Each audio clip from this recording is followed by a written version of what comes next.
Man, how times have changed.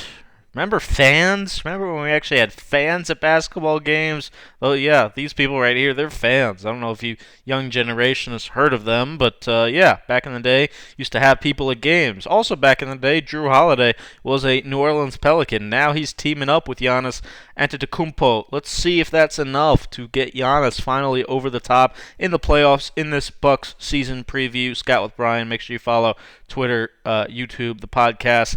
Appreciate you guys tuning in. First of all, Drew, obviously, like I said, the big offseason acquisition. Really crafty player, really good getting to the basket. He's definitely the best pick and roll partner Giannis has ever had. Really good playing out of these pocket pass situations will create a lot of offense for him. And then Drew is also better than Bledsoe was for sure. If you go underneath, he can certainly shoot that shot, but he's also very good at still finding a way to get into the paint for floaters, different types of finishes. Playing with Middleton here out of the high pick, gets the switch, does a great job still getting downhill, using his size and his physicality to get to the post. Not a huge three-point shooter. Shot 35% last year, 33% the 2 years before. He's more of a short mid-range guy, kind of working his way around the basket, to be honest. Pelicans fans will tell you at times he doesn't really have a huge amount of killer instinct, which should theoretically make him the perfect third option in the offense.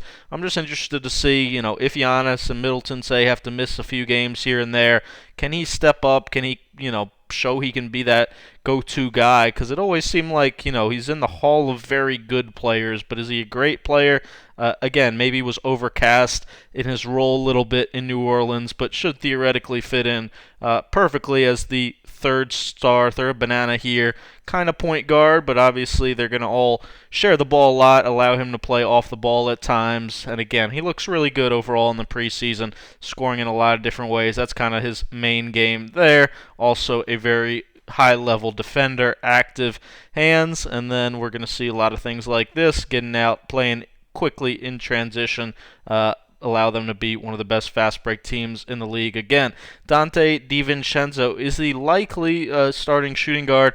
33% from three last year, up from 27 as a rookie, so he's improving, but still needs to be a lot more consistent, knocking down threes, particularly from the corner. DJ Wilson made a lot of good plays in the preseason. There's DiVincenzo being active on the offensive glass.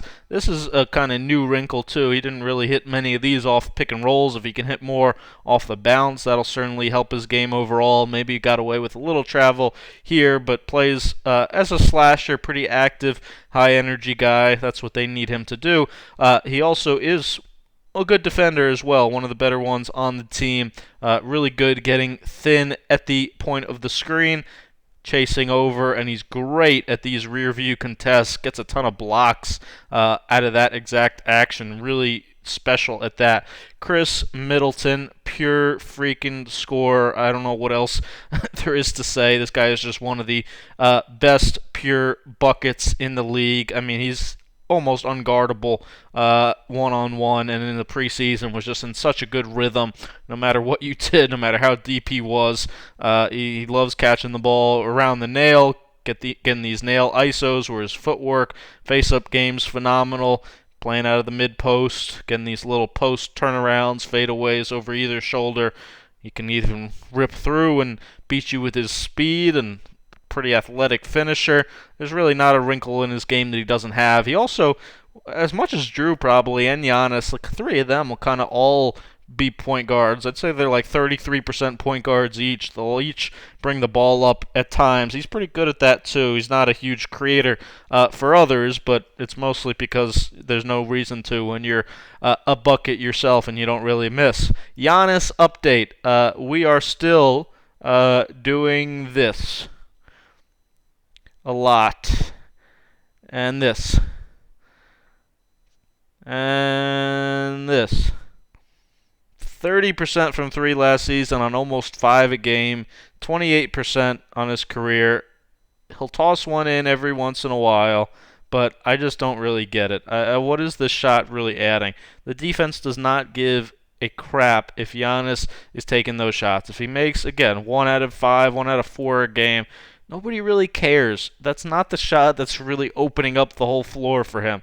The shot that is more like this. This mid-range killer shot if you could be like a Kawhi, like a Jimmy, and get to your spot in the mid-range and lift and elevate, that is the shot that literally makes him unguardable. This shot, out of like the post back downs, the Kobe fadeaways, things like that, he can make that shot all the time if he catches the ball deep. And this is what the analytics people don't realize, because they'll say, oh, it's a 12-foot jumper or whatever, it's only a 40% shot, whatever the analytics. No, that's not right, because the thing is, if you have single coverage with Giannis, if you're one-on-one, if you don't come and double this shot in the post, if he's able to do it like this, with this technique, getting the ball almost in the paint into that turnaround, that should be like a 70% shot for a player of his size and skill level. That's the thing. So that shot should be so dominant for him. It's going to force guys to come in and double and trap, and then you get kick-out threes, and then you get a whole lot more. But the shot when it's one-on-one, when it's single coverage like that, that's what I really believe is the next level in Giannis's game and development and makes him just truly unguardable. Again, I don't really care about the threes. Still, I'd much rather, obviously, everybody would rather Giannis continue, no matter what the defense is in, to attack, get downhill to the basket.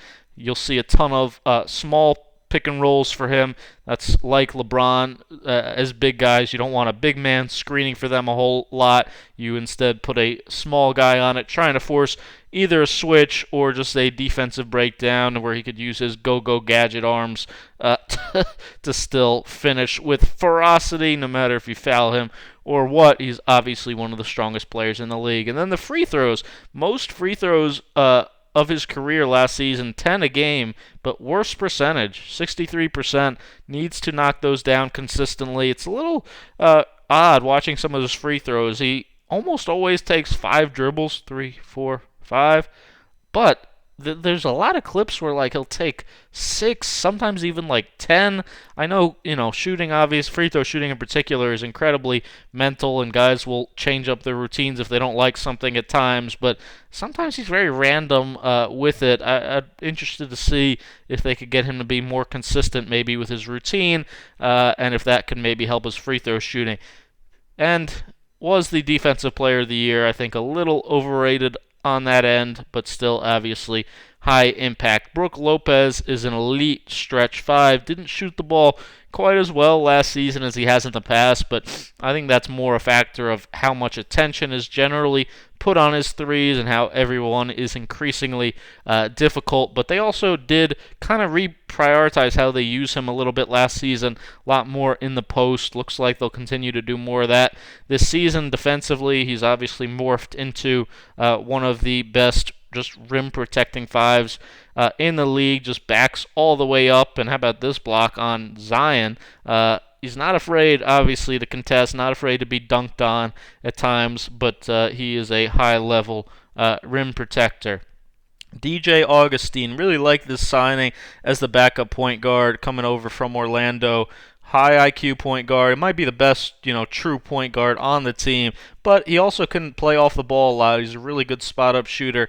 Kind of, score first, generally speaking, as a point guard. He's good getting to his step backs, getting his own shot off, but he also will make a lot of plays out of the pick and roll. He's got good little chemistry developing with Bobby Portis, as you see here with the pocket pass, and looks pretty good. Bryn Forbes coming over, Spurs player, will fit well into Bud's system. Little scoring punch off the bench, quick little guard, but mostly is just a shooting specialist where he's got a very quick, pure stroke, and also can come off movement a little bit, the Korver type, coming off pin downs. That's a valuable skill set to have, that they can run him off some off-ball actions and create some offense for him. Bobby Portis coming over from New York.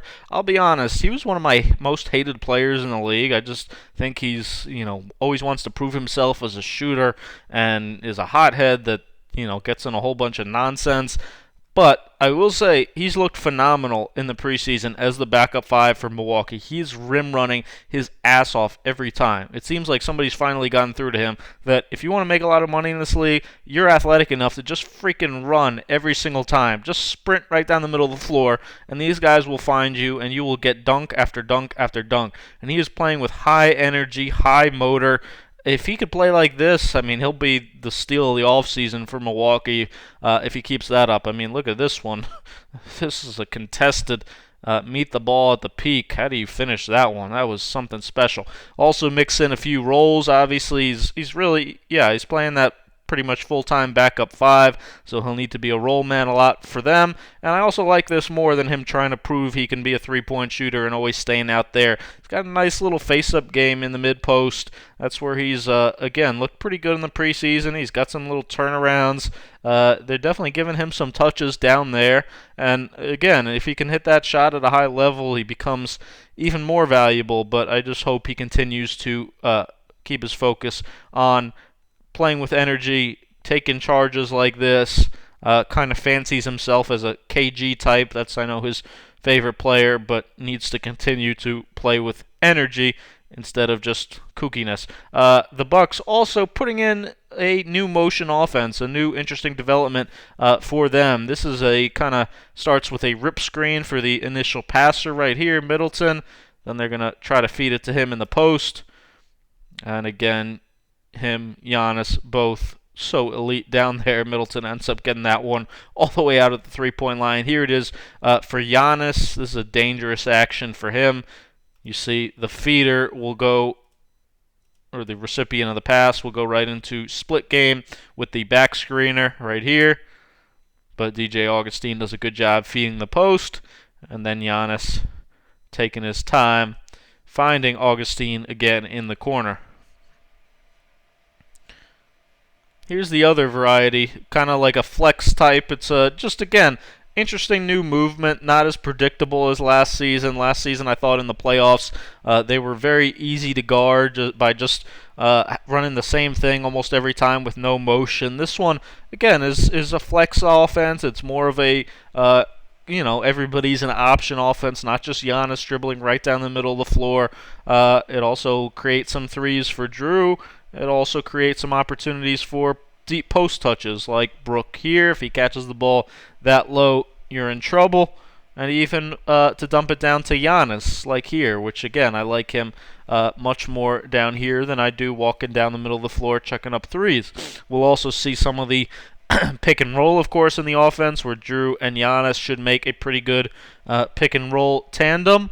And Middleton can obviously play out of it a ton as well if Lopez can mix in a few more of these rolls instead of just the pops every time. That makes them even more deadly. Obviously, you see Giannis with the great block there, and then him and Jrue playing in transition should be pretty scary and fun to watch. Something to keep an eye on, though. 0-3 in the preseason. I don't care much about preseason record. Not a huge reason to panic or anything, but they did give up 112, 128, 127 points. They got a lot of new pieces defensively. They have to really learn this system and get comfortable there. Definitely going to be an adjustment period and something which we have to keep an eye on. They did lose, Bledsoe, Matthews, two of, I thought, their best defenders last season. Where's Pat Connaughton, Torrey Craig, DJ Wilson, Sam Merrill? If you want an 8-minute bonus video, patreon.com/scoutwithbrian right here. Unlock that right away by subscribing. For even $2 a month, unlocks an 8-minute bonus Bucks video diving even deeper into their personnel and their playbook. Thanks for watching. Make sure you thumb up, subscribe. Appreciate you guys.